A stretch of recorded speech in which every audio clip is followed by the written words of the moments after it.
May 25, 6 a.m. nag-start na kami umalis going to our destination, Del Rio at Magdalena sa Pagsanhan, Laguna. Alam naman namin na may bagyong parating, pero ang projection nasa summer pa. Kaya nag-usap-usap kami kung itutuloy namin o hindi. Since malayo naman dito sa atin ang bagyo, tinuloy namin. Habang nasa biyahe kami, maganda naman ang panahon.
Pasok namin dito sa may bandang Barangay Lambag, wala na kaming signal.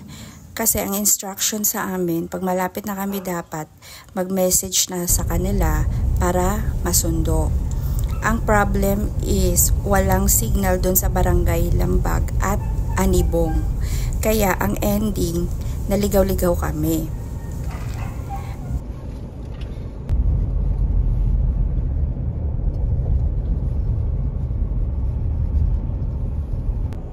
Yan, kaliwa. Kaliwa?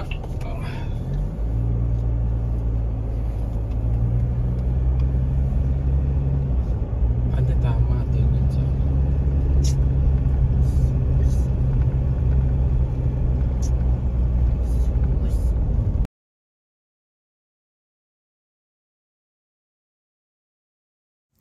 Pagdating sa BSP Laguna Council, kung saan dapat susunduin kami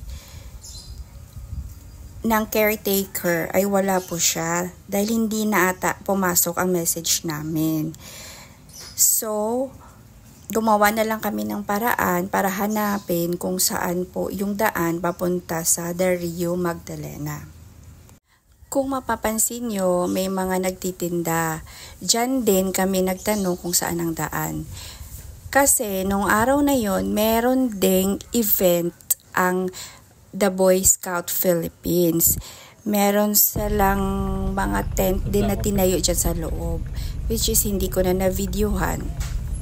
Mabuti na lang may isang tao na nagturo sa amin na ito po yung daan papuntang Del Rio. May mga dadaanan kang kabayo. And ayan na yung gate papasok doon sa Del Rio.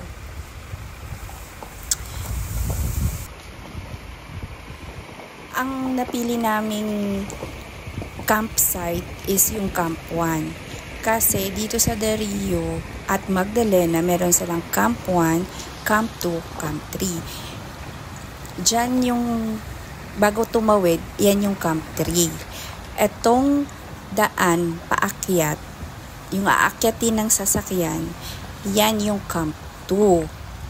Ngayon, ang Camp 1 aakyat ka pa ulit sa hagdanan, pero hindi mo na pwedeng dalhin yung sasakyan. Diyan lang siya sa Camp 2.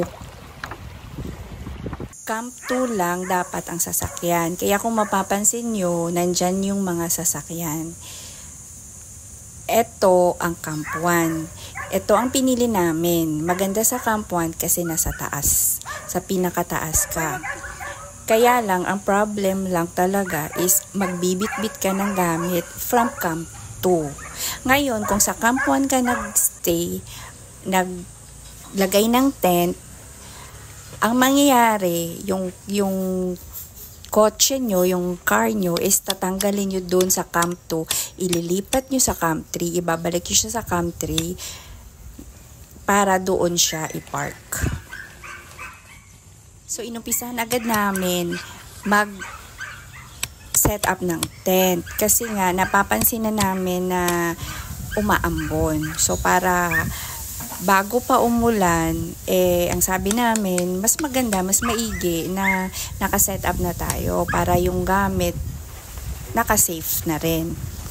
Pero kung yun sa may likuran namin, nandun sa likod ang mga dala-dala naming mga gamit, inakyat po namin lahat yan. Kaya kung meron kayong cart or may mga gulong dyan na pwedeng lagyan ng gamit, dalhin nyo yan. Kasi makakatulong talaga kung sa Camp 1 kayo mag-stay. Pero kung sa Camp 2 naman kayo, Camp 3, katabi nyo po yung sasakyan. Kaya lang naman hindi namin pinili ang Camp 2 kasi yung lupa hindi siya even. Tapos medyo, ewan ko lang, basta hindi namin talaga nagustuhan yung ano doon, yung lupa. Kaya sa Camp 1 kami na napunta. Maganda kasi dito sa Camp 1, malapit ka sa washing area at the same time sa CR. Tapos, meron silang parang pantry area ba yung tawag doon or small kitchen na open. Doon ka talaga maghuhugas and at the same time, pwede kang mag-charge doon kasi merong doon outlet ng kuryente. Kaya ito yung pinili namin. Sa wakas, natapos na rin namin ayusin yung mga tent at mga gamit. Pero, nung naayos na namin, sakto, bumuhos na ang ulan. Pero sa mga oras na yan, hindi pa siya gaano kalakas. Kaya nai-enjoy talaga namin. Sabi pa namin, wow, ang sarap. Nakaramdam naman tayo ng ulan. Kasi 'di ba, sa totoong buhay, ang tagal natin hindi nakatikim ng ulan. So talagang para kaming yung ang sarap maligo sa ulan. Yung iba naming kasama, naligo na rin sila sa ilog. Kaya thank you Lord talaga kami nung time na yun dahil may ulan.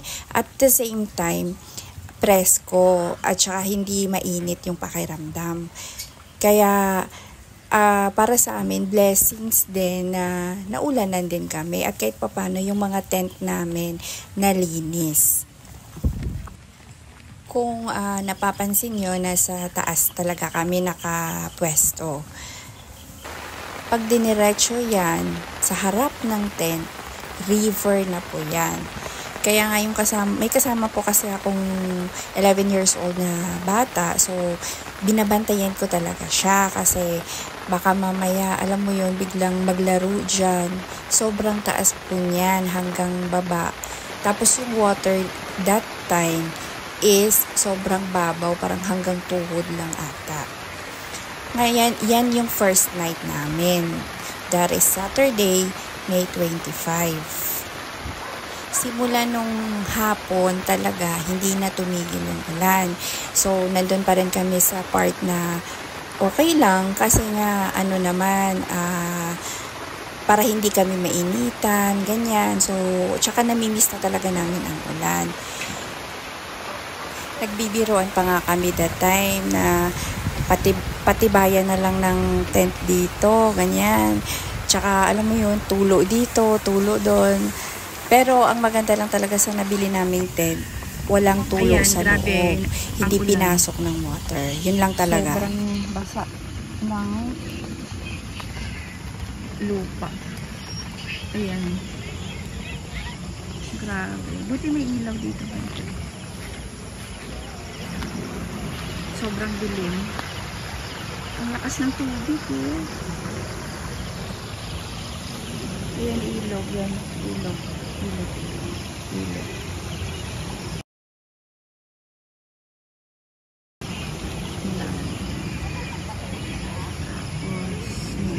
Dito.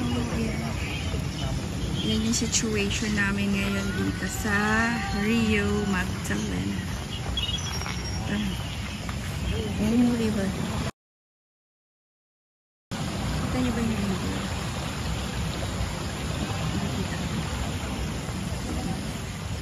Sobrang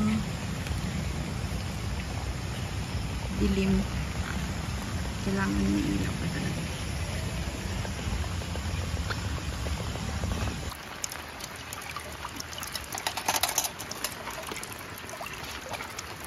Sa sobrang lakas ng ulan, hindi na namin kailangang pumunta sa washing area. Kasi dito na lang kami naghuhugas. Kasi saganang-sagana na kami sa tubig. O 'di ba, punong-puno yung balde namin. At nakapaghugas na kami lahat-lahat.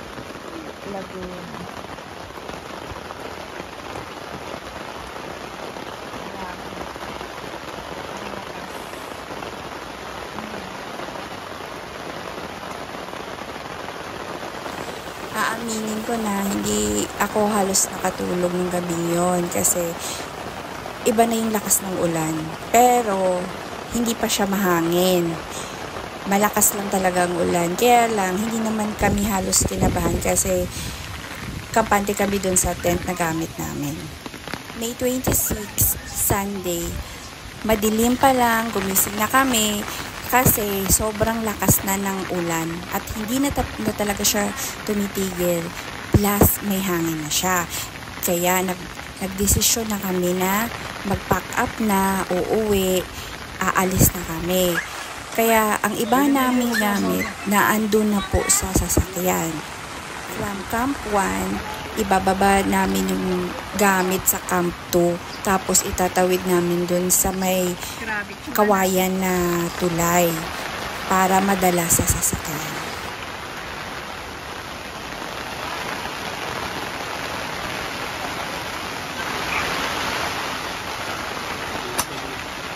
Grabe yung bagyo sa labas. Ayan. May bagyo ngayon, Sunday, May 23. Hindi, 24. May 24. Ayan.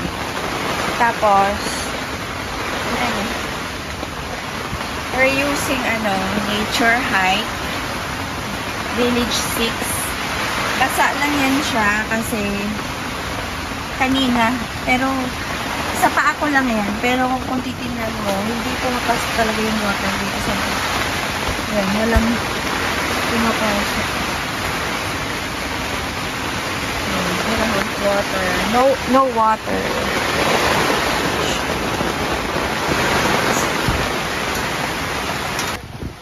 Aftermath. Wala na.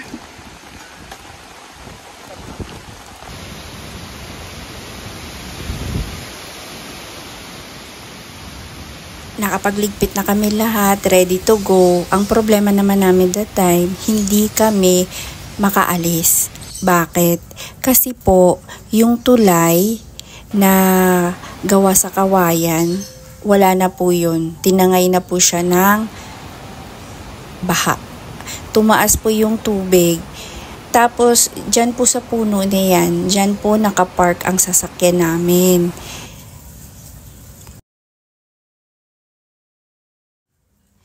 Diyan po nakapark ang sasakyan. Yan po yung before na itsura. Tingnan nyo naman yung tubig. Gusto nang lumapit sa amin. Kaya nakakaiyak, diba? Wala na po yung mga lupa dyan sa tapat namin. Yung pinapakita ko sa inyo kanina. Nawala po yan. Na-wipe out po yan lahat. Ito na lang po ang natira ngayon sa Camp 1. Diyan kami nag-stay sa kubo na yan. Ito na yung itsura ng Camp 1. Ito po yung Camp 2. Diyan po dapat kami. Kaya lang 'di ba nag-change of mind, lumipat sa Camp 1. Lahat po ng nasa Camp 2 that time na nag-camping, umakyat po sila, pati sasakyan nila, inakyat po nila lahat yan sa taas. Kasi tingnan nyo naman ang itsura niya ngayon. Puno na siya ng tubig. Kung nagtatanong po kayo, nasaan na yung dalawang sasakyan namin na nakapark po sa Camp 3. Since nilambo na po yan ng tubig ang Camp 3 that time, alam niyo po ba kung ano yung mga pinagdaanan namin para ma-save yun? Meron pong dalawang mabubuting tao na nilangoy po yan hanggang dyan po sa puno. Pinadala namin sa kanila yung susi ng sasakyan para ilipat po sa safer na lugar. Nung malapit na sila sa sasakyan para paandarin, alam niyo po ba yung water na nasa stepboard na ng sasakyan namin? Kaya talagang, kung alam niyo lang po yung feeling na sabi nga namin, ano ba yan? Mamaya lulutang na yan, wala na siya dyan. Yung ganong feeling. Kaya ang laki-laki po ng pasalamat namin sa dalawang taong yon at syempre po sa Panginoon. Thank you Lord talaga sa tulong niya sa amin at safe kaming lahat po doon sa campsite.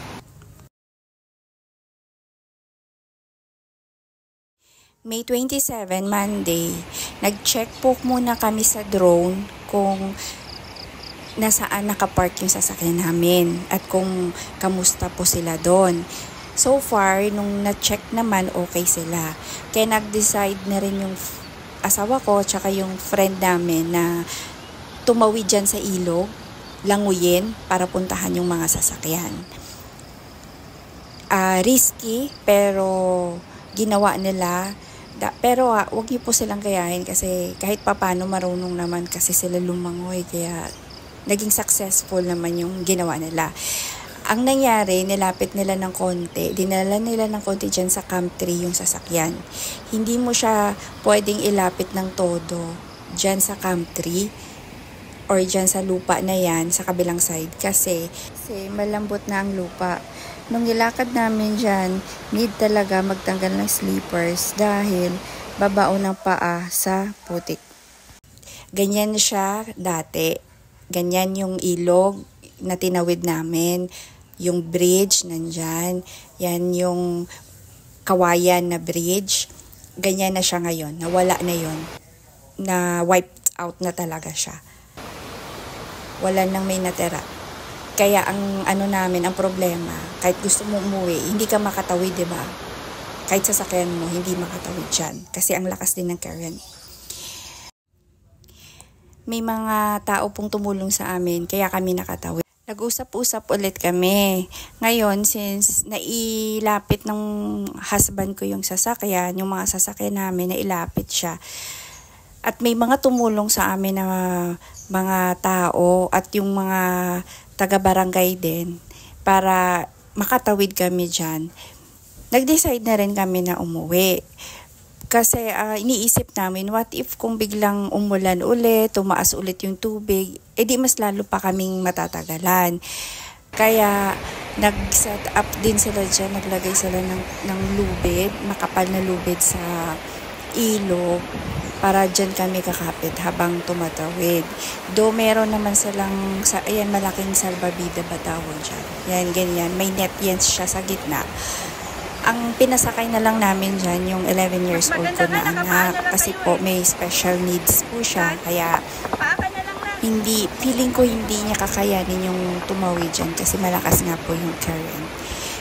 Kaya, maraming salamat po dun sa mga taong tumulong sa amin para makatawid. Hindi po nila kami pinabayanan hanggang sa makatawid kami. Hindi ko lang nakuhanan ng video kasi yung video na pinapakita ko ngayon, yan yung video na tatawid pa lang sila sa kabila. Pero nandiyan na yung sasakyan nag-aantay. Pero yung video kasi na tumawid na kami dyan, wala na po, hindi na namin nakuhanan yon kasi unang-una, hindi na kayang mag-video sa lakas ng current. Ang uunahin mo na lang talaga is hawakan yung lubid kaysa humawa ka ng cellphone or gadgets para lang ma-videohan yung mga nangyayari. Syempre, mas uunahin po namin ang sarili namin. Basta, malaki yung pasasalamat namin sa Panginoon Diyos at sa mga tao na tumulong po sa amin dyan sa Pagsanhan, Laguna. Tsaka yung mga caretakers po ng Dario na napakabait po, na kahit nakikita mong pagod na sila, hindi sila nagsasawang tulungan kami. Thank you po sa lahat. And sa tito namin na taga Pagsanhan, thank you talaga kasi sinubukan niya kaming puntahan para sana ilipat ang aming sasakyan.